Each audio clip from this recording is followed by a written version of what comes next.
సంస్కృతి సంపద YouTube channel తరపున అందరికీ స్వాగతం. ఉపనిషత్ విజ్ఞానం అనే శీర్షికలో శ్రీ ఎంవి లోకనాథం గారు ధారావాహిక ప్రసంగం చేస్తున్నారు. వారి ధారావాహిక ప్రసంగంలో ఈరోజు 68వ ప్రసంగం చేస్తున్నారు. ఈనాటి ఉపనిషత్తు ఈశావాస్యోపనిషత్తు. శ్రీ లోకనాథం గారికి స్వాగతం. ధన్యవాదాలు.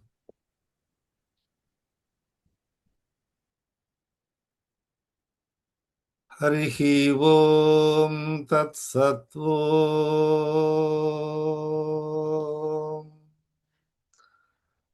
ఓం గురవే సర్వలోకానాం విషజే భవరోగిణాం నిధయే సర్వవిద్యానాం దక్షిణామూర్తయే నమః. ఓం సర్వగురుభ్యో నమః. పరిపూర్ణ పరబ్రహ్మ స్వరూపులైన ప్రియాత్మ బంధువులారా, వందనములు. మనము ఈశావాస్యోపనిషత్తులోని మంత్రములను గూర్చి తెలుసుకొనుచున్నాము.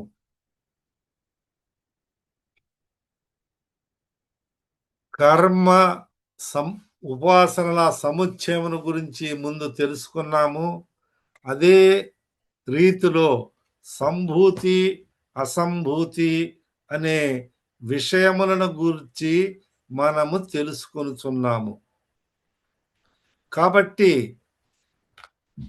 ఈ 14వ మంత్రములో ఏమి చెప్పినదో మనము ఒక్కసారి పరిశీలించినట్లయితే శాంతి మంత్ర పూర్వ పఠనం చేసి ప్రారంభిస్తాము.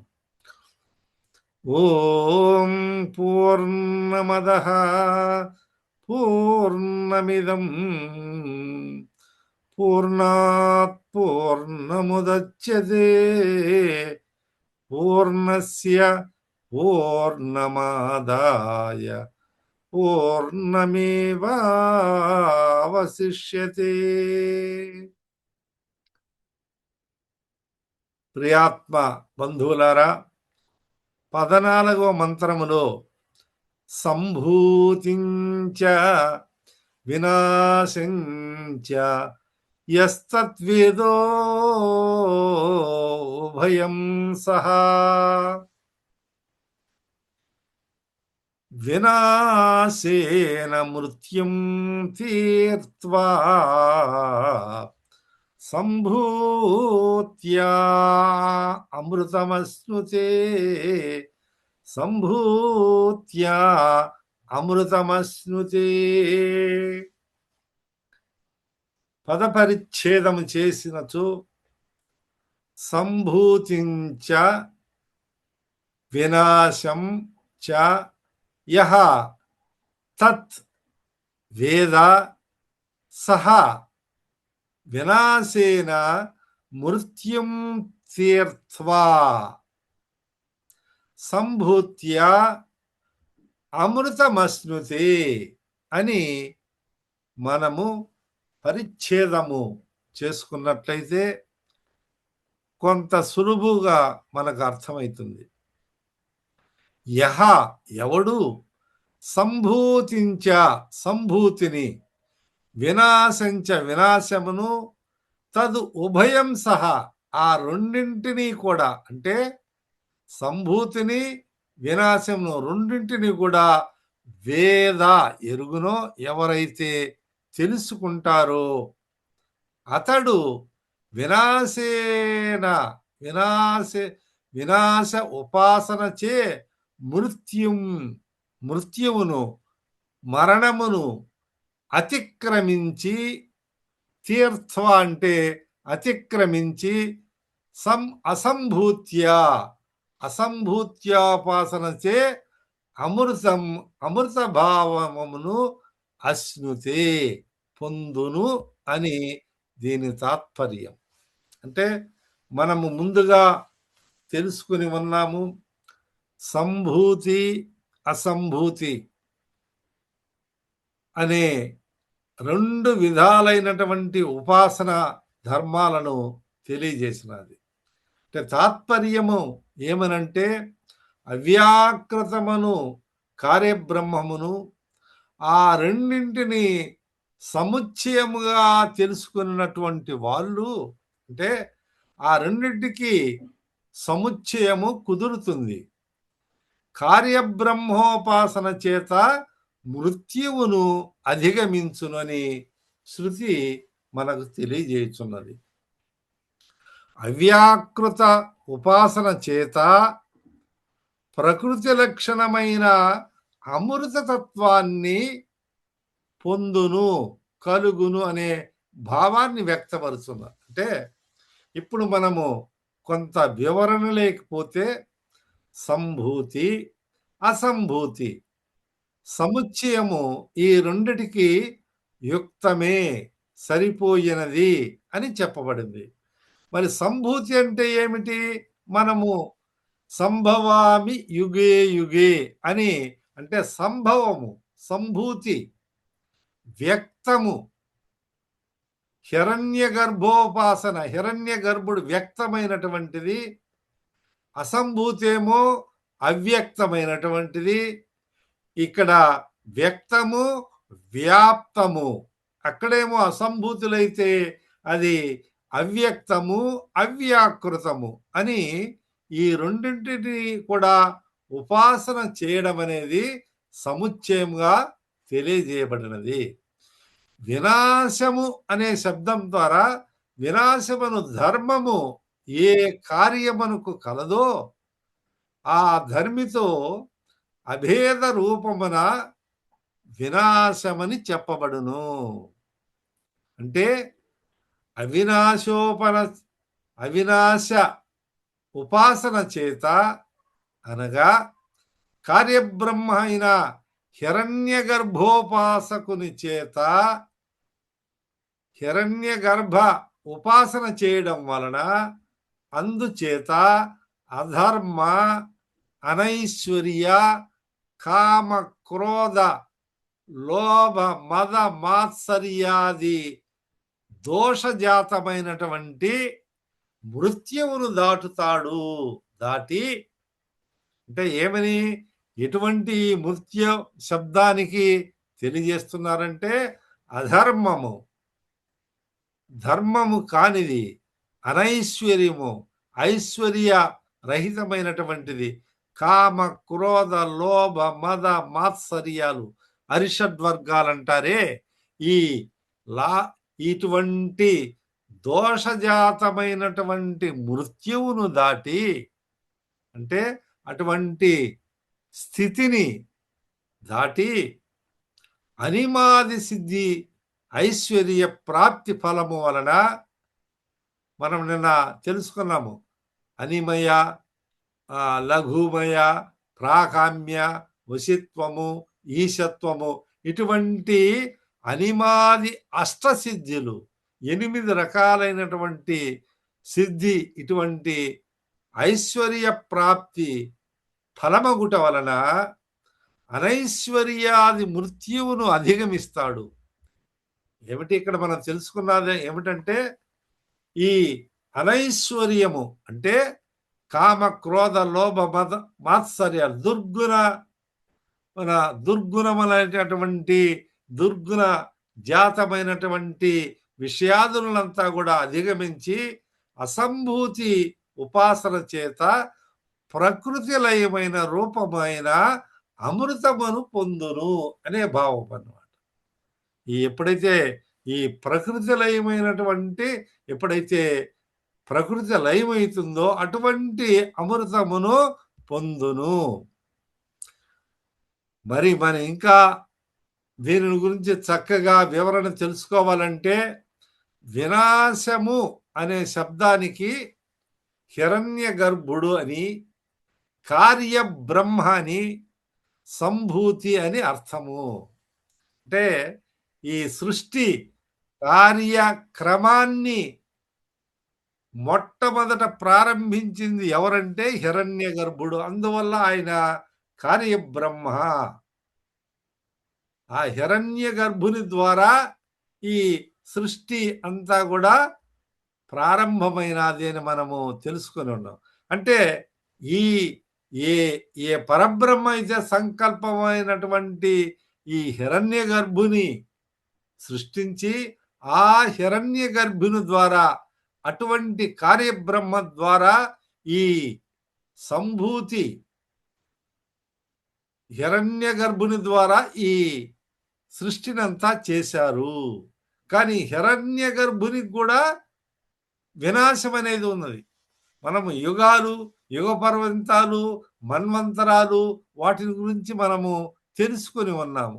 ఇప్పుడు ఎప్పుడైతే ప్రళయం అయిపోతుందో అప్పుడు అక్కడ కూడా ఈ హిరణ్య గర్భునికి కూడా వినాశం ఉన్నది అని మనం తెలుసుకోవాలి. అంటే వీరి ఉపాసన చే కలుగు అనిమాది అష్ట ఐశ్వర్యాలు, అష్ట సిద్ధులు నేను తెలియజేసుకున్నాం కదా. అష్ట సిద్ధి నౌ నిధికే దాత అస్వర దీన జానకి మాత. ఏ విధంగా అయితే వాయునందనునికి ఆంజనేయునికి అష్ట సిద్ధులు ఉన్నాయో ఇటువంటి సిద్ధులంతా కూడా అటువంటి ఐశ్వర్యాలకు కూడా వినాశము ఉన్నది. అంటే అవి నిత్యము. నిత్యం అనేది కాదు. ఒక వినాశము లేనిది సత్యం త్రికాలాబాధ్యములో ఉంటాయి. అంటే భూత వర్తమాన భవిష్యత్ కాలములలో కూడా ఈ 3 కాలములలో ఉన్నటువంటిదే సత్యమైనది, అదే నిత్యమైనది. కానీ ఈ సిద్ధులకు ఈ అనిమాది అష్ట సిద్ధులకు కూడా వినాశము ఉన్నది. అంటే ఇక్కడ ధర్మి అంటే హిరణ్య గర్భుడు. ఈ ధర్మములు అనిమాది అష్టసిద్ధులు మనం చెప్పుకున్నటువంటిగా ఈ అనిమాది అష్టసిద్ధులంతా కూడా ఈ రెండింటికి కూడా వినాశము అనే భావం, వినాశము ఉన్నది. ఎందుకంటే యదృశ్యతి తన్నశ్యతి. ఇప్పుడు అనిమాది అష్టసిద్ధుల ద్వారా ఏవేవో మనకు దృశ్యాలు తరువాత అవన్నీ కనిపించినాయి కాబట్టి ఏది దృశ్యంగా ఉన్నదో యదృశ్యతి తన్నశ్యతి తత్ నశ్యతి, అది నశించవలసిందేనని మనకు వేదము చెప్తున్నది. కాబట్టి ఇటువంటి సిద్ధులు కూడా ఈ సిద్ధులకు కూడా ఒక వినాశం అనేది ఉన్నది. అవి శాశ్వతము కాదు, త్రికాలములలో కూడా ఉండవు, కొంతకాలము ఉంటాయి, మరలా అవి నశించిపోవలసిందేను. అవి శాశ్వతమైనటువంటివి కాదు. వాటి యొక్క ఫలములు కూడా తాత్కాలికమైనటువంటివి ఉండవచ్చు, కానీ అవి నిరంతరము నిత్యము ఉన్నటువంటివి కాదు అని మనము ఈ ప్రథమ మంత్రములు అంటే మనము సంభూతించనే చోట అకారము కలిపి ఈ మంత్రములో సంభూతించ వినాశించ అని చెప్పినప్పుడు అసంభూతి అని అర్థం చేసుకోవాలి. ఎందుకంటే ప్రకృతి లయమైనటువంటి ఫలమునకు చెప్పునట్టి శృత్య అనురోధం వలన అవర్ణ లోపం చేత నిర్దేశించబడినదని ఈ విధంగా ఆది శంకరాచార్యుల వారు తమ భాష్యములో తెలియజేసి ఉన్నారు. అంటే మనము ధర్మో రక్షతి రక్షతః అని మనకు తెలుసు. వినాశం, ఈ వినాశం అనేది విశేషించి లయము ప్రళయములో సృష్టి మొత్తము లయమైపోతుంది. ఆ విధానంగా ఏదైతే ఈ సృష్టి కార్యక్రమంలో జరిగినటువంటి ఈ అనిమాది అష్టసిద్ధులంతా కూడా అవి లయము కావలసిందేను, అవి శాశ్వతముగా ఉండజాలవు. దానికి కూడా ఒక అంతము అనేది ఉన్నది అని మనము ఈ మంత్రము ద్వారా మనము తెలుసుకొనుచున్నాము. అంతేకాకుండా మరికొందరు ఇవి ఆది శంకరాచార్య భాష్యం ప్రకారము ఈ ఈ ధర్మాలన్నీ కూడా ఈ అనిమాది అష్ట సిద్ధికి ఉన్నటువంటి ధర్మ గుణములన్నీ కూడా ధర్మితో కలిపి వినాశం అనేది ఉన్నది అని తెలియజేస్తున్నది. కాబట్టి అనిమాది అష్ట సిద్ధుల వైపు కొంతమంది నేను ఇది చేయగలను, నేను సృష్టించగలను, నేను అనుకున్నది ఇవ్వగలను అని ఇవన్నీ ఏమిటంటే ఈ సిద్ధుల వల్ల వ్యక్తికి గర్వము లేదా అహంకారము మనిషిని పతితుని చేసేదానికి ఆస్కారం ఉన్నది. కానీ ఆత్మజ్ఞానం అనేది దీనివల్ల లభించదు. అంటే ఈ ఆత్మజ్ఞాని ఎవరైతే ఉన్నారో, ఆత్మజ్ఞానాన్ని ఎవరైతే సంపాదిస్తారో అటువంటి ఆత్మజ్ఞాని వలనే ఈ జనన మరణ సంసార బంధ విముక్తి జరుగుతుంది. కానీ ఇటువంటి హిరణ్య గర్భోపాసన వలన కలిగినటువంటి అనిమాది అష్ట సిద్ధుల వలన జ్ఞానము మాత్రము కలుగదు. కాబట్టి దీనికి ఈ సిద్ధుల వైపు చాలా మంది సిద్ధులు అయినప్పటికీ కూడా వారు ఆ సిద్ధులను ప్రయోగించరు.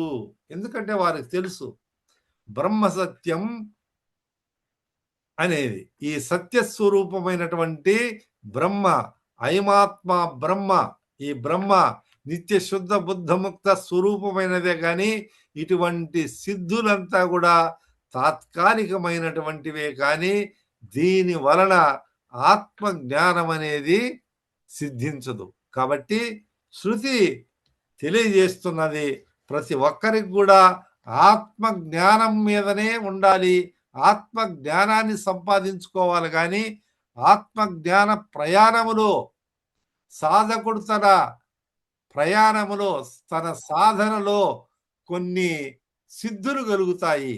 కానీ ఆ సిద్ధులు కలిగిన వెంటనే ఇతనికి ఒక గర్వమో లేదో నాకు అన్ని తెలుసు అనే ఒక భావన ఏర్పడితే దాని వలన వ్యక్తి పతనమైపోతాడు. కానీ తన సాధనలో సంపూర్ణత్వాన్ని, పరిపూర్ణ జ్ఞానాన్ని, ఆత్మ జ్ఞానాన్ని వైపు పయనించేదానికి ఉండదు. మనం చాలా మందిని చూసాము.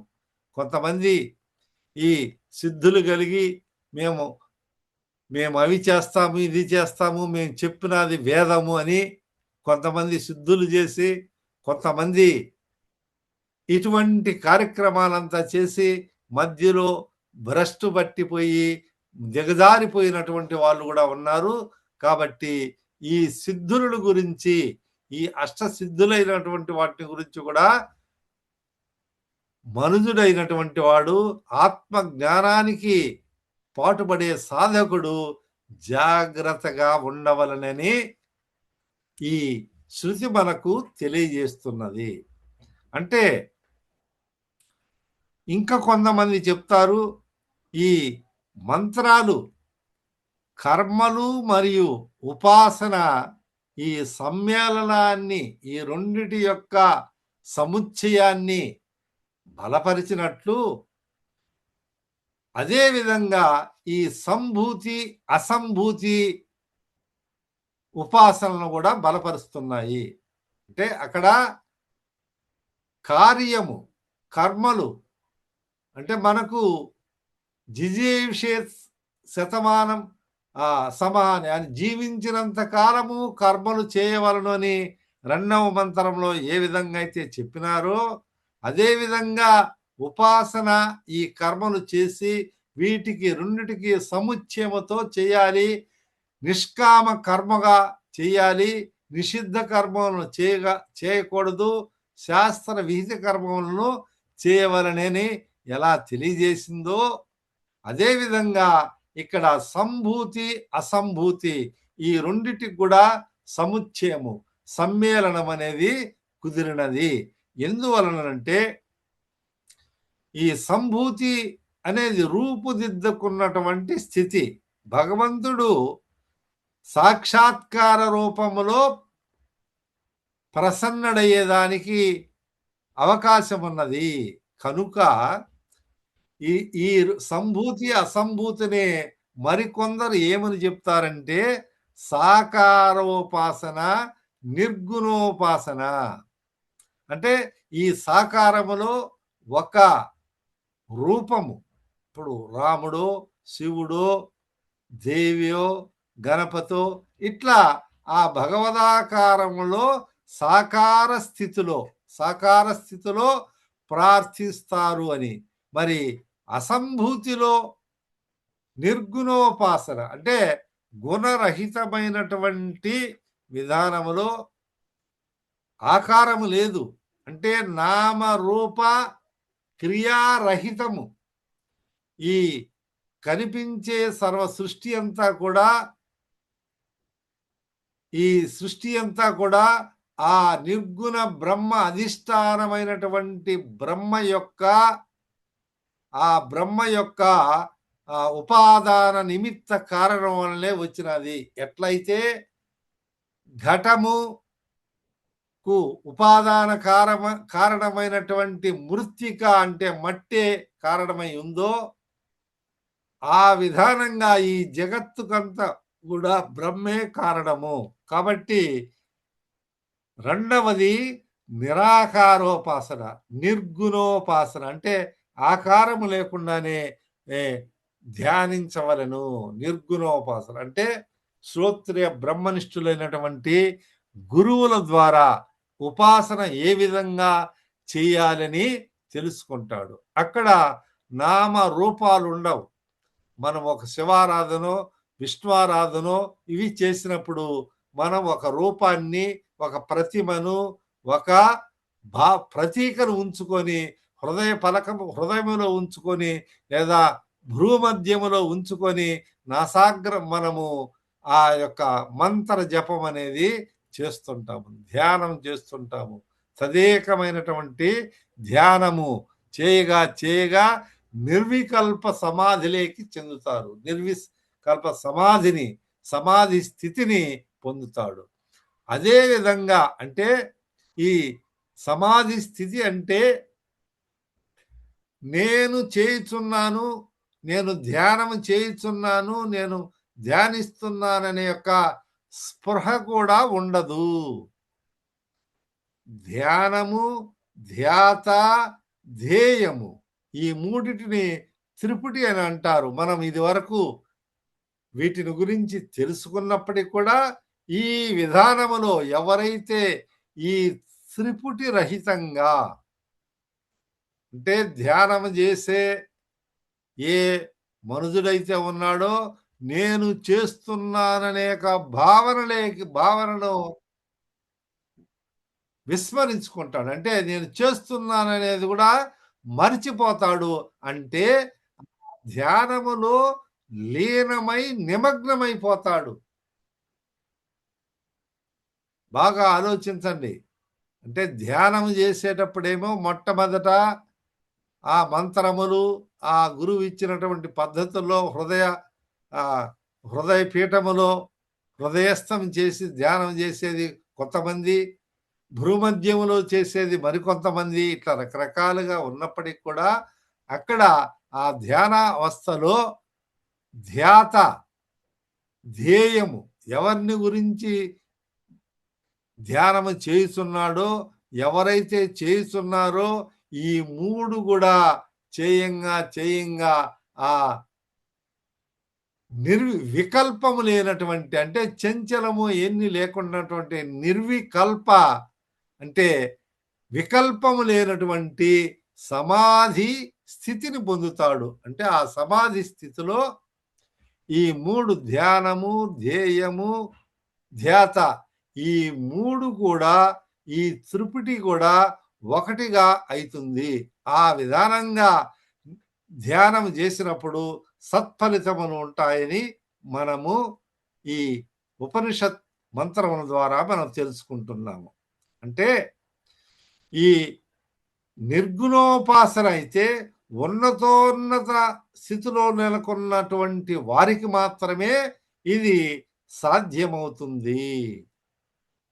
అలా కాకుండా ఎవరైతే ఇటువంటి సామర్థ్యము గలదో వారు నిర్గుణోపాసన కూడా చేయవచ్చు. కానీ మిథ్యాచారులై నేను నిర్గుణోపాసన చేస్తున్నాను అటువంటి సమర్థత సామర్థ్యము లేకుండానే మిథ్యాభావంతో ఆత్మ వంచన చేసుకున్నటువంటి వాళ్ళకు మాత్రము ఇది దుష్ఫలితాలను ఇస్తుంది. కాబట్టి అందుకే వారు ఇంకా గాఢాంధకారములో మునిగినట్లయితుందని చెప్పబడినది. నిర్గుణోపాసన అంతా ఏకత్వాన్ని భావంతో, ఎటువంటి ఈ త్రిగుణారహితమైనటువంటి భావంతో, రూపనామ క్రియ రహితంతో ఉపాసన చేయవచ్చు. ఉపాసనా విధానం ఉన్నది. కానీ సమర్థత లేకుండా అటువంటి వాళ్ళు సాకారోపాసనలో గొప్ప స్థితిని పొందకుండా ఈ నిర్గుణోపాసనలో నామమాత్రముగా భావిస్తూ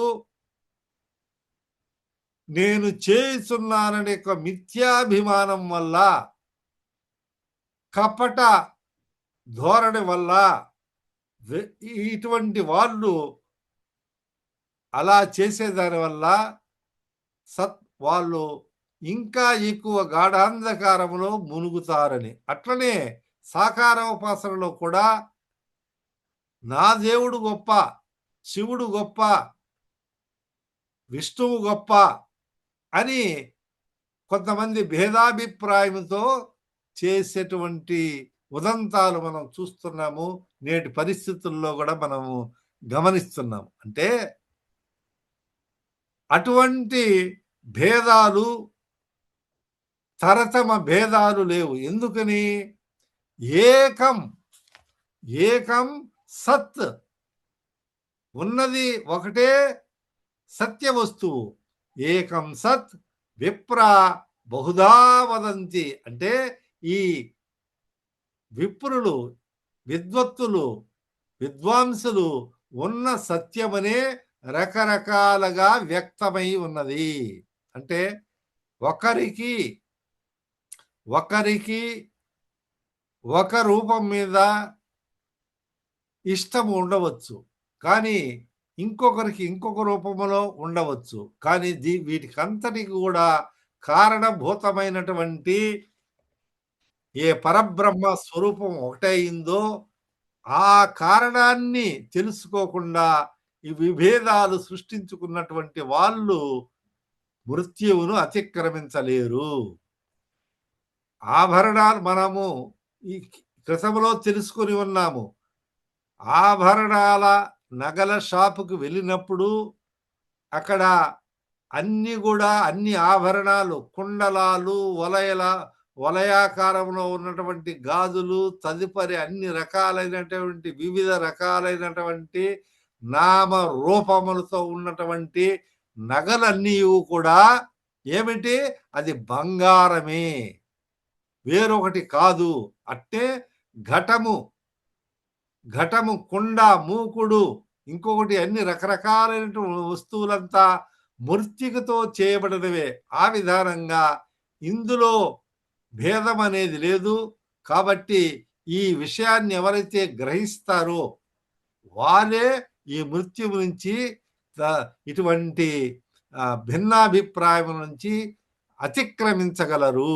అందువలనే మనము ఈ సంభూతి, అసంభూతి, హిరణ్య గర్భోపాసన, కారణ బ్రహ్మోపాసన, అంటే అసంభూతి కారణ బ్రహ్మోపాసన, సంభూతి అంటే హిరణ్య గర్భోపాసన చేయవలననే యొక్క మెలకువలను మనము ఈ మంత్రం ద్వారా తెలుసుకుంటున్నాము. ఓం పూర్ణమదః పూర్ణమిదం పూర్ణాత్ పూర్ణముదచ్యతే పూర్ణస్య పూర్ణమాదాయ పూర్ణమేవావశిష్యతే. హరి ఓం తత్సత్.